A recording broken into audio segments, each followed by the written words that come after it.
January is not just another new month, it's a financial reset button. If you want to carry money stress from last year, unfinished goals, or financial plans that didn't quite work, this video is for you. Happy New Year and happy financial planning yet again. This is the beginning of a year, the beginning of a financial year that we need to strategize and work together. We are focusing on setting up ourselves to succeed and to learn from the previous year's challenges, mistakes, successes, misses, hits, and all those things. So have a happy new year and make sure you make it count. If last year you achieved your goals, this time double the effort and get better at succeeding in your goals. Today, I'm going to walk you through a guide on how to reset your goals at the beginning of the year instead of setting the famously known as New Year resolutions that end up not working or being forgotten by the third month of the year. We want to stop guessing and start the year with intention and clarity. Let's reset your finances properly. Hello, good people. Jessie is my name, and this is the TMG Circle, where we are working towards getting out of financial survival to financial peace. If this is your kind of content, you can consider joining the circle by subscribing to the channel and following us on our other social media pages, TikTok and Instagram. Why do you need a January money reset? Most people set resolutions without having proper foundation, but here is the truth. New goals don't work on old systems. So you need to work on your systems first. A January reset helps you let go of financial guilt from last year, rebuild realistic money goals, create a plan that actually works for your current income. It's not about perfection, it's direction. Step number 1, close your last year financially. Before you set new goals, you need closure. Ask yourself, which financial goals did I set for myself last year?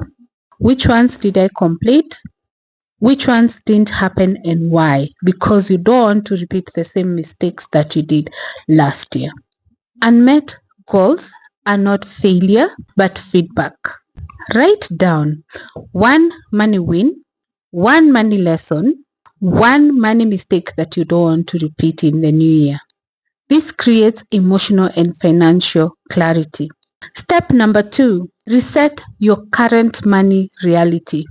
Your goals must match your current situation, not your ideal situation. That is fantasy. So get real with your goals.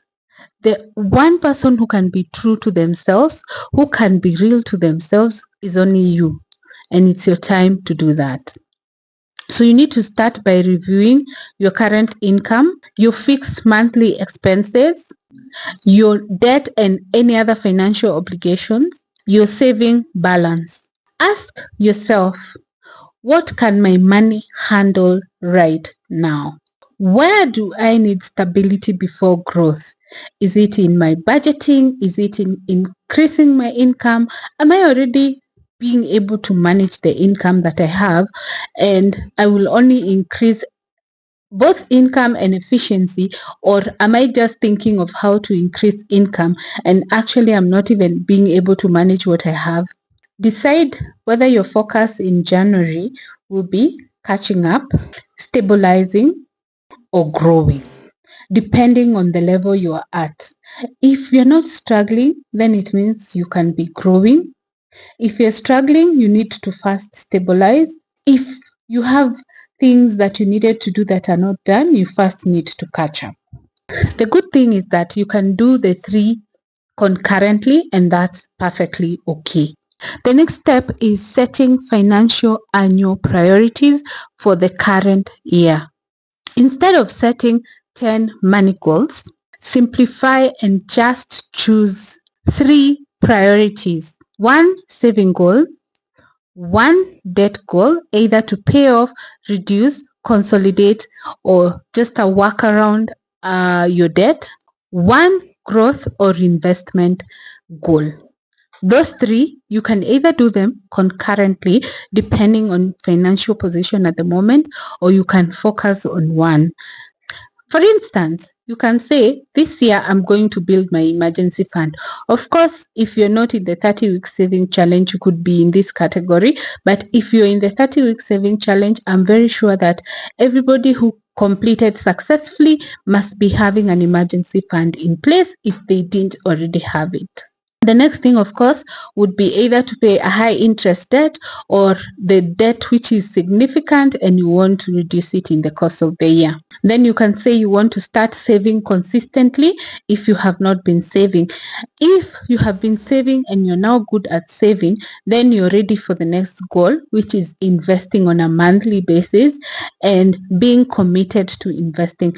Remember, investing is actually a job by itself because you need to understand the investment, you need to understand the risks, the returns, and by the time you're getting in, you know which ones you need to get into and which ones will give you headache or heartache because perhaps they are very risky, and at that point in time you're not ready, especially if you don't have an emergency fund.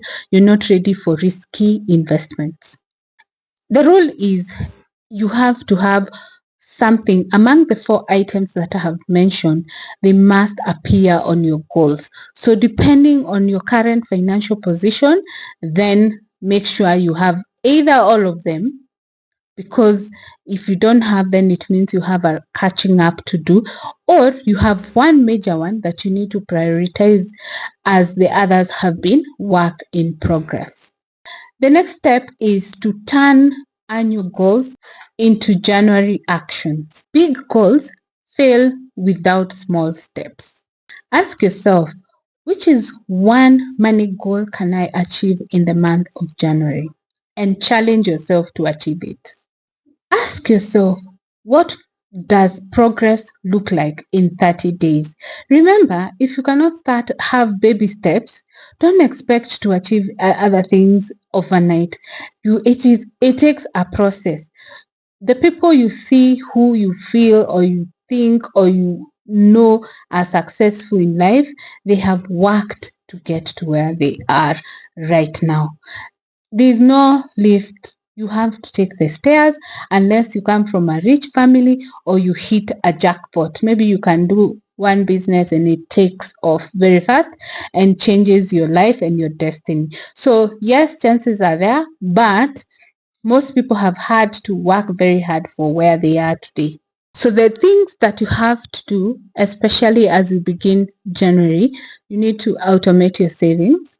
Track your spending for the next 30 days. In fact, January is the ideal month to track your savings. People say January has 90 days. So if you will survive in January with December salary, which was spent for the festivities, and still you're spending it in January, then it means you can afford your lifestyle, unless you are borrowing to sustain your lifestyle. If you borrow, then it means you're not even living within your means because you already have bad debts at the beginning of the year. Okay, so track the first 30 days of the year and see how your expenses look like, especially that month when you're on a tight budget. Next point is you can join a saving challenge, like our upcoming 52-week saving challenge starting on the 4th of January. You need to take a call and start saving now. The next thing is you need to review your subscriptions and stop paying for the ones that you don't use. The action point is write your January money moves. Simple, repeatable, and achievable. Okay? So please make sure the points that you're noting and the action points have been addressed. Step number 5, reset your money habits and mindset. Your habits matter more than your goals, if you didn't know, because your habits are what is going to affect your finances significantly. Maybe you're a big spender, impulse buying, spending money unnecessarily, and all those things. But the moment you make sure you align your goals with your habits, then you'll be able to sustain your lifestyle and you'll be able to keep up to the end of this new year. What to ask yourself: how do I handle money when I'm stressed? Do I eat too much? Do I shop?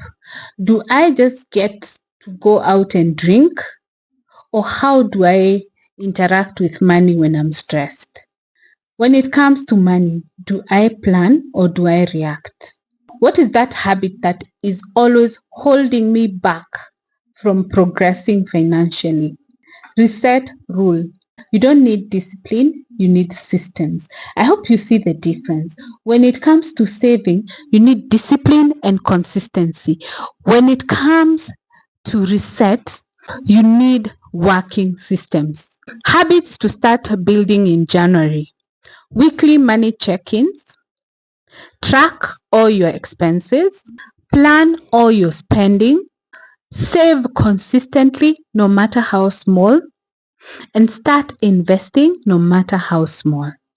January is not about doing everything. It's about doing the right things first. When you close last year properly, reset your reality, focus on fewer goals, take consistent January actions, your finances will stop feeling overwhelmed and start feeling intentional. What is your number one money goal for this year? If you're ready to stay consistent, not just motivated, subscribe to the Money and Growth Circle for the journey to get out of financial survival mode to financial peace. This year, we're not surviving, we are building.